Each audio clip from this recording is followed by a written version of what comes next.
우리 요한복음 8장 1절부터 3절까지 세 구절을 함께 읽도록 하죠. 자, 예수는 시작. 예수는 감람산으로 가시다 아침에 다시 성전으로 들어오시니 백성이 다 나아오는지라 앉으사 저희를 가르치시더니 서기관들과 바리새인들이 간음 중에 잡힌 여자를 끌고 와서 가운데 세우고 거기까지요.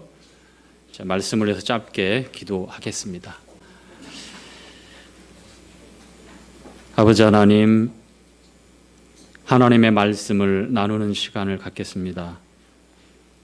성령이 교회들에게 하시는 말씀을 들을 귀가 있는 자는 들으라 말씀하셨사온데, 주님, 성령의 감동으로 기록된 하나님의 말씀이 우리의 이성적인 합리적인 지혜로 알아가는 것이 아니라 하나님의 감동을 따라 이 말씀이 지혜로 지식으로 우리 마음에 머물게 하시고, 또 저희를 향하신 우리 주 예수 그리스도의 사랑하심과 베푸시는 은혜가 어떠함을 다시 한번 확인할 수 있는 귀한 시간이 될 수 있도록 인도해 주옵소서. 사람의 종교가 어떠한 의로움도, 어떠한 주님 변화도, 또 어떠한 근거와 생명도 주울 수 없다는 것을 올바로 깨달을 수 있는 시간 될 수 있도록 인도해 주옵소서. 오직 생명 되신 예수 그리스도를 통하여 참 자유와 생명을 얻게 되고 하나님 앞에서 안식을 누릴 수 있음을 오늘 말씀을 통해서 저희들이 한 번 더 확인하고 감사할 수 있는 시간이 될 수 있도록 인도해 주옵소서. 우리 주 예수 그리스도의 귀하신 이름으로 기도드립니다. 아멘. 네, 우리 주님께서 공생애를 시작하시면서 이제 예루살렘에 들어오셔서 많은 백성들에게 하나님의 말씀을 전파하십니다. 우리 주님은 하나님의 아들이시죠. 유대인들이 특히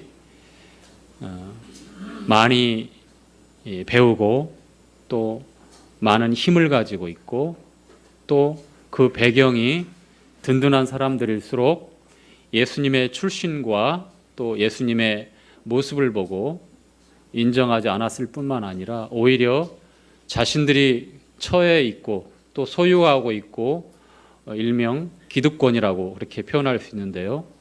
그 기득권을 사정없이 쥐어 흔드는 그러한 반대 세력의 원흉으로 이렇게 여기고 틈만 나면 주님을 고소할 고소 조건을 찾았고 또 그리고 여러 가지 시험하는 그런 일들을 꾸미게 되죠. 요한복음 8장 역시 이 서기관과 바리새인들이 등장하는데요. 이 서기관과 바리새인은 대표적인 유대인들 가운데 지도자들 그룹에 속해 있는 사람들입니다. 역시 이 본문 말씀에 예수님을 고소하기 위해서 어디에다 고소하겠습니까?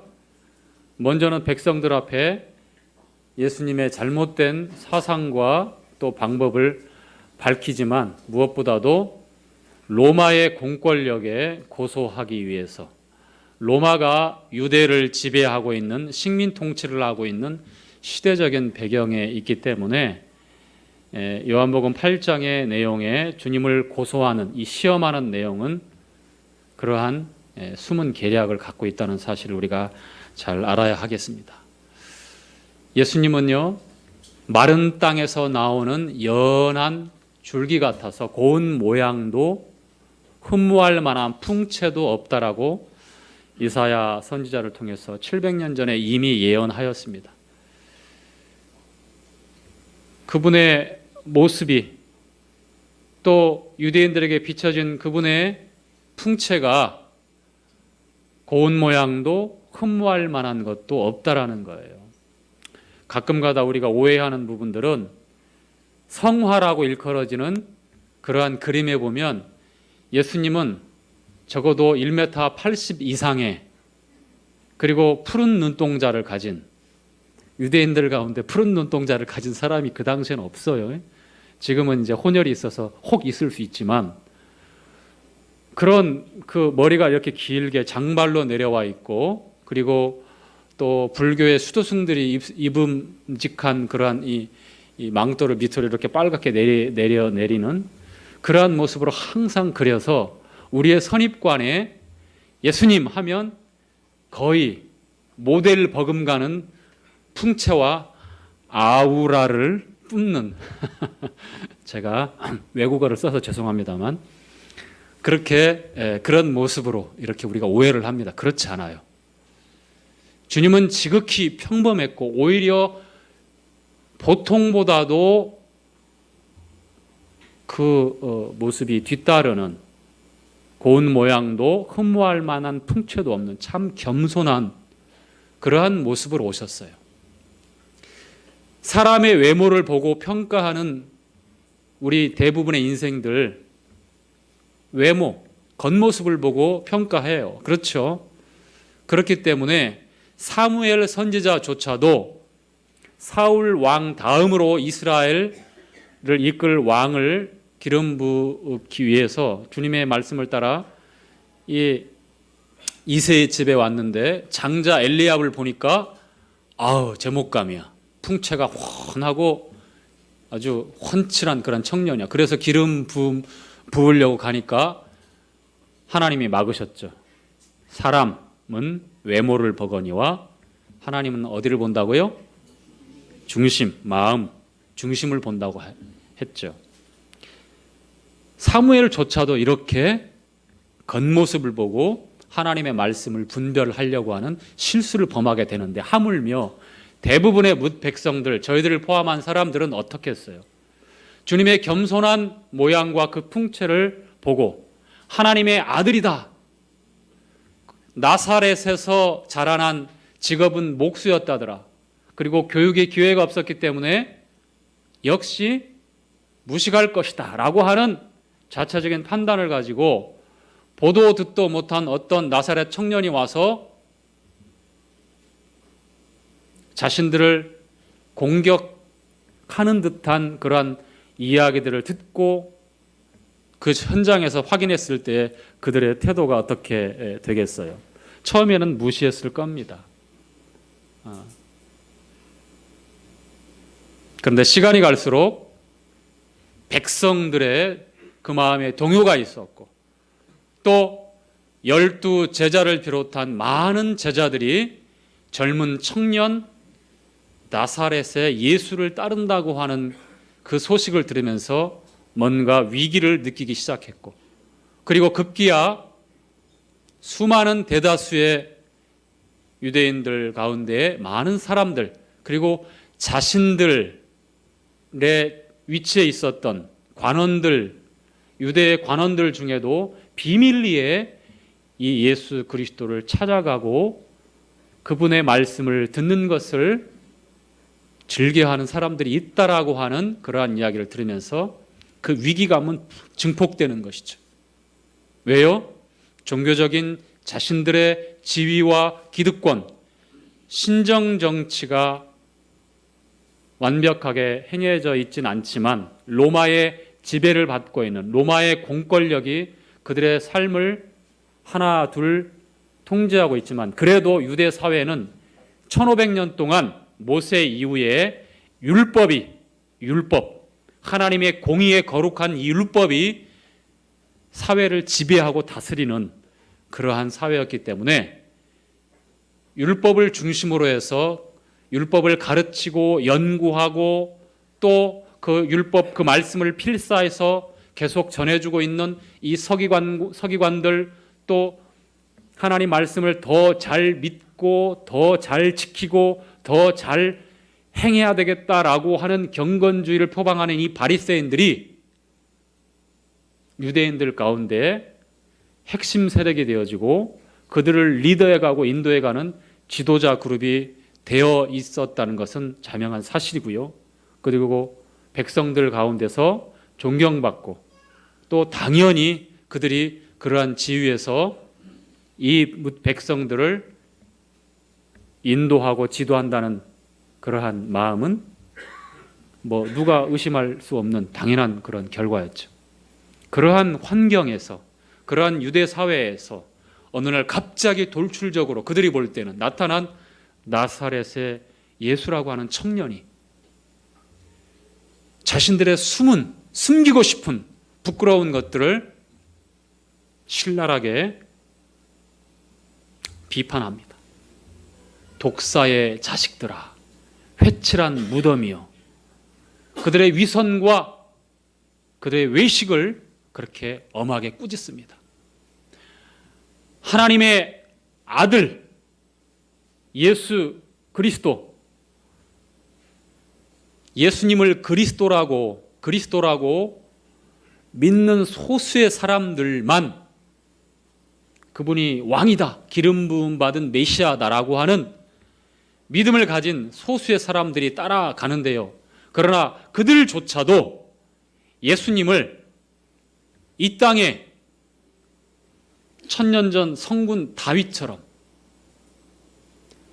그 지역을 다 다스릴 수 있는, 하나님의 진정한 신정 통치를 이룰 수 있는 그러한 왕으로 그렇게 영접하고 기대하고 그리스도라고 따랐던 것이지, 자신들의 죄를 용서하고 영원히 속죄하시기 위해서 죽으시기 위해서 오신 하나님의 어린 양, 죽어야만 되는, 하나님 앞에 속죄 제물이 되어야만 하는 그러한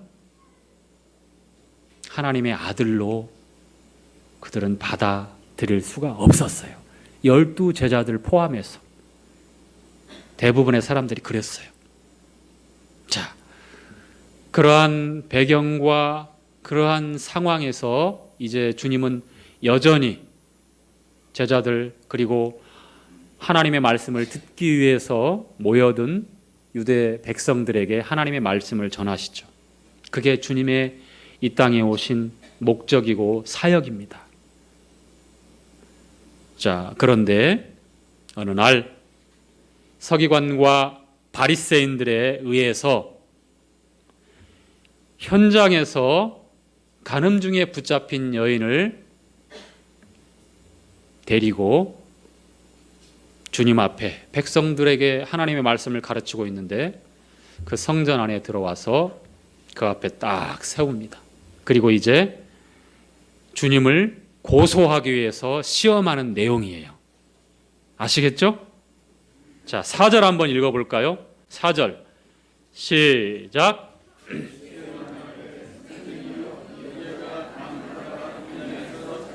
5절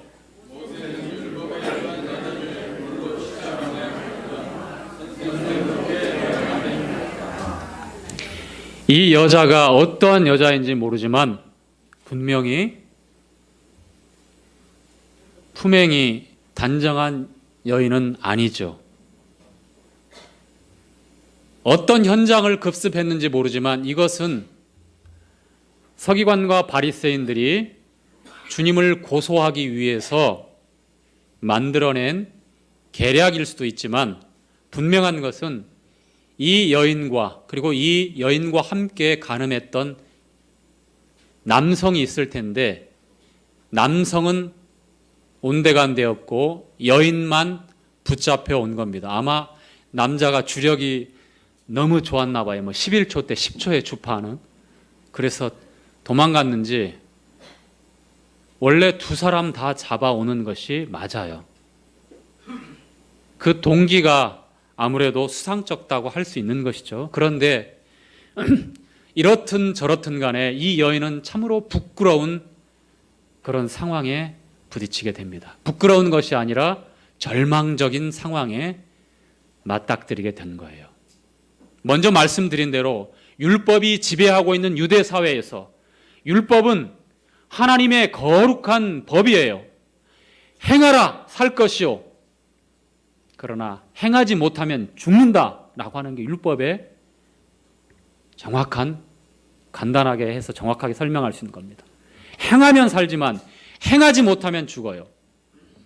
그리고 율법이 말씀하고 있는 내용 중에 이 여인이 레위기 20장 혹은 신명기에도 나오죠. 신명기 22장 또 레위기 20장에 나와 있는 이 내용, 간음하다 붙잡힌 간음에 하다가 들키거나 현장에서 적발되거나 그 사실이 발각되거나 그런 사람들은 간부나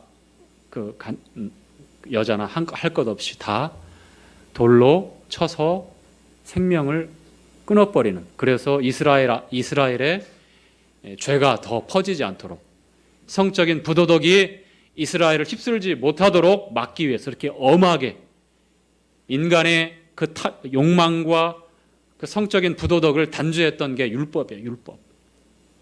오늘날 있을 수 없는 그런 것이죠. 그런데 일부의 무슬림 코란을 믿고 있는 무슬림 나라에서는 이러한 일들이 일부가 있어요. 일부. 그런 나라들이 있죠. 뭐 명예살인도 있고요. 무슬림인데 뭐 크리스찬하고 결혼했다 그러면 여동생이 되었던 누나가 되었던 끌어내서 친척들이 돌로 쳐 죽여요. 이런 무지막지한 일들이 오늘날에도 소수로 일어나긴 사실입니다만,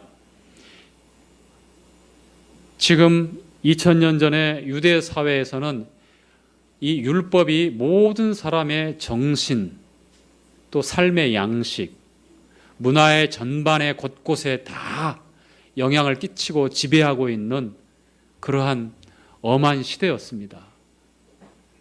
여전히 범죄하고 발각되지 않고 그것이 가려지면 모르겠지만 이렇게 들통나거나 현장에서 현행범으로 걸리게 되면 그 율법은 가차없이 정죄하고 단죄합니다.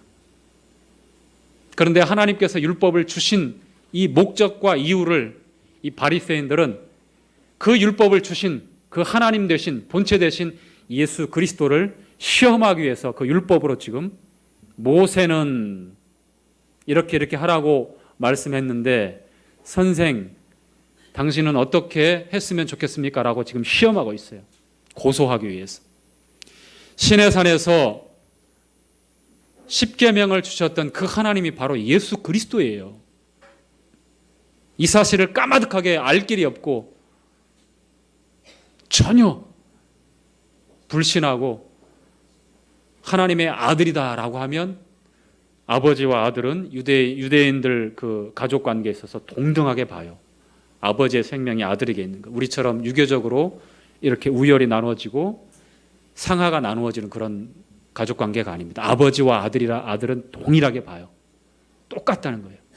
그래서 요한복음 8장에도 보면 이어지는 내용에 보면 또 다른 부분에 나오지만 사람이면서도 자칭 하나님이라고 하면서 돌을 들어 유대인들이 치려고 했던 신성 모독죄를 범했다고 하면서 주님을 그렇게 정죄하려고 했던 그런 태도들이 나와요. 하나님의 아들이라고 했을 때는 구약의 조상들이 그렇게 경외하며 섬겼던 그 하나님, 여호와 하나님이라는 그분과 동등한 분이다라고 하는 의미예요. 아시겠죠? 예. 그런데 그 율법을 주신 그 하나님 앞에서 그 율법으로 그 하나님을 시험하고 있는 거예요. 참 아이러니하죠? 그렇죠? 자, 그런데 이 율법을 유대 백성들에게 하나님께서 허락하시고 주셨던 이유가 있어요. 첫 번째는 가나안 땅에 들어가면 선민으로서 구별된 삶을 살기 위해서 나 외에 다른 신을 섬기지 말라라고 하는 1계명부터 10계명까지 하나님과의 계명 1계명부터 4계명 그리고 사람과 사람과의 계명 5계명부터 10계명까지 부모를 공경하는 것부터 해서 거짓말하지 말고 탐내지 말고 살인하지 말고 쭉 나오잖아요. 그렇죠? 그 6계명 하늘로 또 수평적으로 사람과의 관계에 있어서 구별된 그러한 하나님의 백성으로 살게 하기 위해서 율법을 주신 것이고요. 그 다음에 로마서에 나와 있는 대로 로마서 7장에 나와 있죠. 한번 읽어볼까요? 자, 7장 7절부터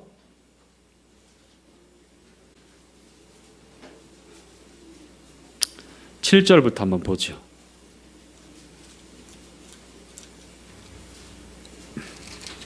13절까지. 자, 그런즉 시작. 그런즉 우리가 무슨 말 하리요? 율법이 죄냐? 그럴 수 없느니라. 율법으로 말미암지 않고는 내가 죄를 알지 못하였으니 곧 율법이 탐내지 말라 하지 아니하였다면 내가 탐심을 알지 못하였으리라. 그러나 죄가 기회를 타서 계명으로 말미암아 내 속에서 각양 탐심을 이루었나니 이는 법이 없으면 죄가 죽은 것임이니라. 전에 법을 깨닫지 못할 때에는 내가 살았더니 계명이 이름에 죄는 살아나고 나는 죽었도다. 생명에 이르게 할 그 계명이 내게 대하여 도리어 사망에 이르게 하는 것이 되었도다. 죄가 기회를 타서 계명으로 말미암아 나를 속이고 그것으로 나를 죽였는지라. 이로보건대 율법도 거룩하며 계명도 거룩하며 의로우며 선하도다. 그런즉 선한 것이 내게 사망이 되었느뇨? 그럴 수 없느니라. 오직 죄가 죄로 드러나기 위하여 선한 그것으로 말미암아 나를 죽게 만들었으니 이는 계명으로 말미암아 죄로 심히 죄되게 하려 함이니라. 자, 율법, 이 계명을 허락하신 이유는 죄를 심히 죄되게 하기 위함이라고 성경은 증거하고 있어요. 결국 율법은 몽학 선생이다라고 하는 가정교사라고 하는 갈라디아서 말씀처럼 은혜의 주인 되신 예수 그리스도께 인도하는, 주님이 오실 때까지 필요한 은혜를 간구하게 만드는, 율법에 의해서는 손을 둘 수밖에 없고 주님 불쌍히 여겨 주시옵소서라고 그 앞에 납작 엎드리게끔 만들게 하기 위해서 하나님, 저는 죄인입니다. 저는 희망이 없습니다. 오직 주님의 긍휼과 주님의 자비가 저를 살게 합니다 하면서 주님의 은혜를 구하게 만드는 그 일, 죄를 심히 죄되게 하고 내가 그전에는 죄인지도 몰랐던 그런 것들을 율법을 통해서, 계명을 통해서 더욱더 분명하고 뚜렷하게 그 죄를 증거하고 내가 죄인인 것을 알게 하는 게 율법의 역할이에요. 하나님의 공의로운 법입니다. 죄인이 율법을 지켜서 의롭다, 의로워질 수 있다, 노력하면 가능하다라고 그렇게 믿고 주장하고 평생에 노력하고 그 자신의 의로, 사람의 그 의로 하나님의 의를 대적했던 게 바로 여기 나와 있는 서기관과 바리새인들이에요. 오늘날 안식교인들이에요. 안식교인의 교리를 따라가고 있는 행위주의자들이에요. 행위로 증명하고 행위로 유지해야 되고 행위로 완성해야 되는, 아니에요. 하나님의 율법과 계명은 은혜로 인도하는,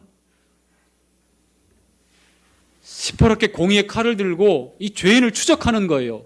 검사가 전전긍긍하고 있는 죄인의 죄를 다 들추어내요. 검사가 나쁜 겁니까? 아니에요. 죄를 죄로 단죄하고 구형할 수 있어야만 안정되고 깨끗해지는 거예요, 이 사회가요. 그런데 우리는 검사가 나쁜 걸로만 생각할 수 있어요. 그렇지 않습니다. 우리가 죄를 짓고 그 죄에 대해서 불안하기 때문에 나를 향해서 정죄의 심판의 그 칼을 들고 다가설 때 무섭고 두려우니까 나쁜 것처럼 여겨지는 거예요. 율법을 그렇게 오해하면 안 돼요. 계명을 그렇게 오해하면 안 돼요. 우리가 죄인이기 때문에 그 심판이 두렵고 하나님의 공의의 그 계명과 그 율법이 무서운 거예요. 아시겠죠? 선한 거예요. 거룩한 거예요. 의로운 거예요. 우리가 지킬 수 없고 우리가 부분적으로 지키면서 늘 실패하고 완전할 수 없기 때문에 하나님의 공의는, 그 율법은 완벽한 100%그 의로움을 요구하는데 우리가 그럴 수 없는 존재이기 때문에 하나님의 은혜를 구하는 거예요. 살려주세요. 절망적인 거예요. 그래서 인간에게 간음 중에 붙잡힌 여인과 나와는 별개다라고 생각하면 이 오늘 본문 말씀을 제대로 이해할 수가 없어요. 나는 그러한 죄를 짓지 않았습니다. 앞으로 그러한 죄를 짓지 않을 겁니다. 그게 아니에요. 하나님 앞에서 큰 죄, 작은 죄, 상대적으로 경중을 나눌 수 있을 것 같습니까? 공의의 심판 가운데서 그렇지 않아요. 물론 극악무도한 죄를 지으면서 끝까지 거절하고 지옥 간 사람, 하나님이 그 행위대로 갚아줄 것입니다. 지옥 가는 것 그 자체만으로도 견딜 수 없는 절망스러운 고통과 두려움과 심판이지만 그가 행한 대로 또한 공의의 보복이 있습니다. 반대로 성도들도 마찬가지예요. 그 몸으로 행한 대로 공정한 보상이 있어요. 나를 위해서, 세상을 위해서 평생 수고하다가 예수님만 믿고 이렇게 살았던 사람하고 주님을 위해서, 교회를 위해서, 성도들을 섬기면서 살았던, 평생을 살았던 주님 믿는 자녀 성도들하고는 다르다는 거예요. 똑같이 주님이 구원하시고 데려가지만 그 공정한 보상이 있다. 이게 하나님의 공의예요. 공의. 구원받는 자나 구원받지 않는 자나 공의에 하나님의 보상과 심판이 있다는 사실을 우리는 분명히 알아야 됩니다. 자, 서기관은요, 여러분, 얼마나 그가 자기의 의로움을 내세울 만큼 그렇게 교육을 받아요. 어려서부터 철저하게 교육을 받는데 좀 맹하거나 이해력이 떨어지거나 암기력이 떨어지거나 그런 아이들을 선별하겠습니까? 총명하고 똑똑하고, 야, 네 집 자식인지 참 똑똑하다, 그런 사람들 중에 선별해서 아이 때부터 골라요. 정말 싹수가 파란 그런 아이들.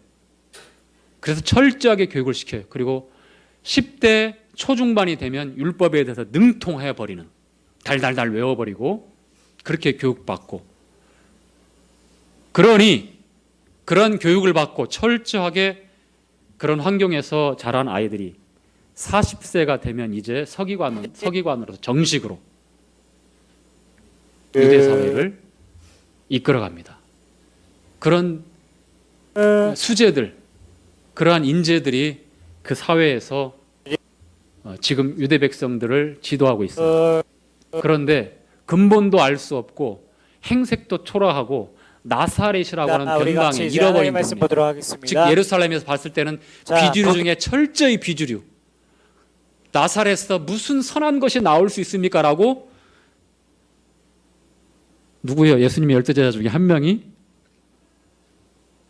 그렇게 선입견을 가지고 그렇게 열등한 것처럼 치부하고 여겨버리는 그러한 출신인데, 거기서 나온 한 청년이 자신들을 해롭게 하고 불리하게 하는 말들을 한단 말이에요. 어떻게 했어요? 점점점 위기가 느껴지고 이제는 고소하기 위해서 그룹을 형성하고 주님을 막다른 곳에 몰아가고 있어요. 모세의 법에, 레위기 20장과 신명기에 나와 있는 말씀에 의하면 분명히 돌로 치라고 했는데 어떻게 할 겁니까? 자, 7절에 보죠. 자, 6절 읽겠습니다. 시작. 저희가 이렇게 말하면 고소할 조건을 얻고자 하여 예수를 시험함이라. 예수께서 몸을 굽사 손가락으로 땅에 쓰시니. 예, 거기까지요. 자, 고소를 하는데 물론 유대 사회에서 1차적으로 다 드러나게끔 하겠지만 서두에 설명을 드린 대로 누구를 죽이거나 살리거나 그 법은 로마의 공권력, 로마의 법에 지금 제재를 당합니다. 그러면 당연히 걸리겠죠. 그래, 죽이자 하면. 그렇죠? 거기에 고소하는 거고. 또 두 번째는 주님은 사랑을 가르치고 용서를 가르쳤습니다. 지금까지. 그런데 그렇게 말씀은 해놓고 죽이자? 아, 위선.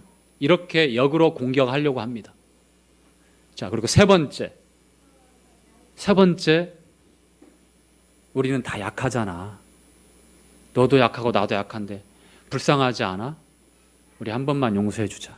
이렇게 감정에 호소하는, 그래서 사람들로 하여금 율법을 어겨도 된다라고 하는 그러한 사인을 보내서 오히려 주님이 정죄를 당할 수 있는 이런 난처한 상황으로 몰아간 거예요. 아시겠어요? 로마의 법에 접촉되게 만들려고 하고 위선적인 것을 드러내려고 하는 것이고, 세 번째는 율법을 어기는 신성 모독으로 또 그 죄를 뒤집어 씌우려고 하는 이러한 관계를 가지고 이렇게 지금 접근하고 있는 거예요. 서기관들, 바리새인들 얼마나 똑똑한지 몰라요. 그들이요.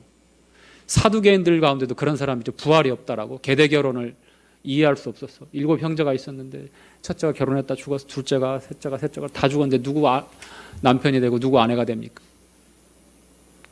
또한 열심당 헤롯 당들이 와가지고 가이사에게 세 바치는 것이 가합니까? 안 가합니까? 무장 봉기하고 독립투쟁하고 있는 사람들이 왔어요. 지금 로마에 그냥 더 적개심이 강한 사람들이 와가지고 이거 세금 바치는 게 맞아요. 그 충동질 해가지고 그 바리새인들이 세금 바쳐야 돼요, 말아야 돼요. 뭐라고 해야 돼요? 주님을 이렇게 난처하게 그 아주 자기들이 지혜롭다고 생각하는 이 브레인들이, 내노란 브레인들이, 서기관들 바리새인들이 주님을 아주 난처하게 막다른 곳에 몰아서 올무에 걸려서 아주 자기들의 의도대로 그렇게 주님을 좌우지하려고 하는, 주님의 지혜를 인간들이, 피조된 인간들이 주님의 지혜를 시험하는 것. 그때마다 입은 있지만 더 이상 말할 수 없을 정도로 입이 턱 막히는 답변을 통해서 아주 그들 가운데 있는 위선과 외식과 그 시험하려고 하는 것들을 다 드러내시잖아요. 그렇죠? 자, 7절, 8절 읽겠습니다. 시작.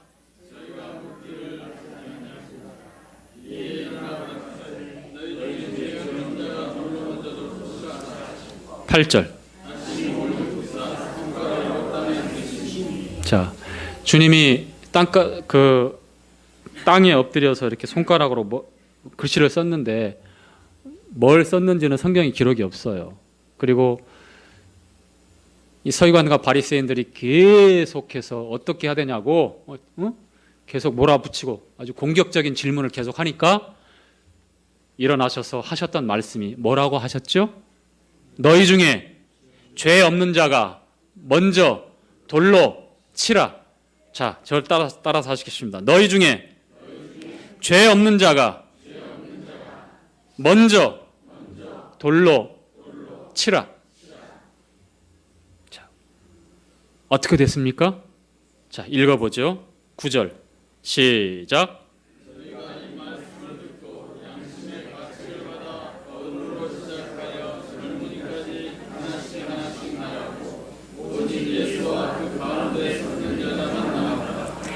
양심의 가책을 느꼈다는 것은 그들이 아직까지는 양심적으로 생각하고 판단할 수 있는 존재라는 거예요. 그런데 돌을 들어서 서기관과 바리새인들은 간음 중에 붙잡힌 여인을 치는 게 목적이에요? 아니면 누구를 치려고 한 거예요? 그래요. 서기관과 바리새인들의 그 속에는 우리 앞에 장애물로 있는 자칭 하나님의 아들이라고 하며 자신들의 모든 종교적인 기득권을 쥐어 흔들고 있고 백성들의 인기를 독차지하고 있는 것처럼 보이는 나사렛에 돌출적으로 드러난 예수를 제거해버리려고 하는 그런 악한 관계가 있어요. 그들 마음에는 돌을 들어서 여인이 아니라 우리 주님을 쳐서 죽이려고 하는 그런 악한 마음을 가지고 있습니다. 주님께서 너희 중에 죄 없는 자가 먼저 돌로 치라 이렇게 말씀하시자 그 사람들, 서기관들, 바리새인들 어떻게 됐습니까? 양심의 가책을 받지요. 죄 없는 사람이 없으니까. 그리고 어른으로 시작하여 젊은이까지 다 그 자리를 피해 나갑니다. 이제는 누구와 누구만 남았죠? 우리 주님과 그 여인입니다. 여러분, 정말 다행스러운 것은 주님이 있는 그 자리에 그 여인이 있었기 때문에 이 여인이 살 수 있었던 거예요. 그 현장에서 주님이 없이 단번에 돌에 맞아 죽을 수밖에 없었던 그런 절망스러운 인생이었죠. 이 여인과 우리 자신을 오버랩해서 따로따로 보지 마시고, 내가 그 현장에서 간음 중에 붙잡힌 여인, 간음이 아니어도 우리가 죄인으로 태어나서 어쩔 수 없이 죄를 짓고 이 죄의 굴레를 벗을 수 없는 평생의 일생에 매여 죄의 종로로 타다가 그렇게 심판 가운데 갈 수밖에 없다는 존재라는 사실을 우리는 잘 알고 이 여인과 다르게 생각하지 마십시오. 이 여인과 나는 다르다라고 생각할 때에 그 자리를 피해가요. 공의의 심판, 그 심판만 알고 있는 바리새인 서기관들은 그 자리를 피해갑니다. 아닙니다. 은혜를 베푸시고 정죄하지 않고 참으로 생명을 주시는 생명의 주님 앞에 납작 엎드리게 되잖아요. 그런데 나는 이 여인과 달라. 그래서 가책을 느끼지만 어른으로 시작하여 젊은이까지 주님 앞을 다 피해 도망가는 거예요. 이게 맞는 게 아닙니다. 양심의 가책을 느꼈기 때문에 그래서 한 50%는 인정해줘. 그게 아니에요. 여기에서 말씀하고 있는 것은 이제 주님이 물으시죠. 여자여, 너를 정죄하는 자들이 어디 있느냐. 자, 10절 11절 시작.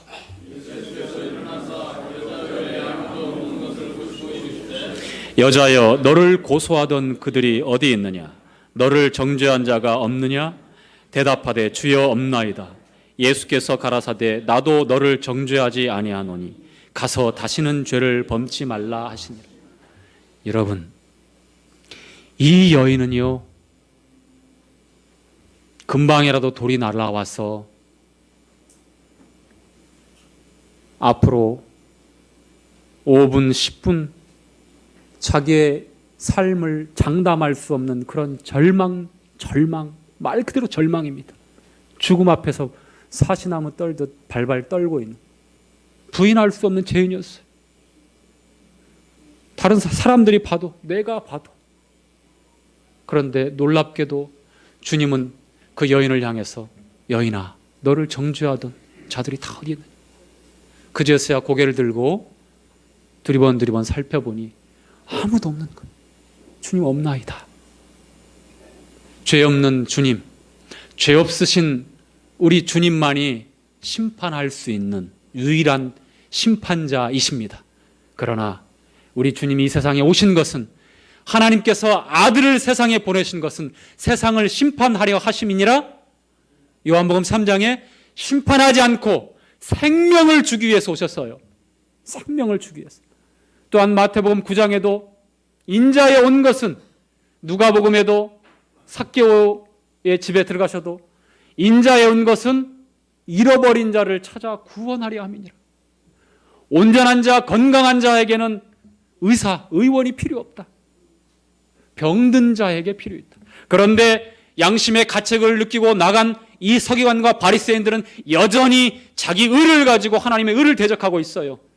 나는 건강하다, 문제없다, 주님 당신의 은혜가 필요 없습니다, 나는 하나님 앞에 떳떳합니다, 나를 보십시오, 이런 마음으로 돌을 들고 주님을 향해 던지려고 했던 자들입니다.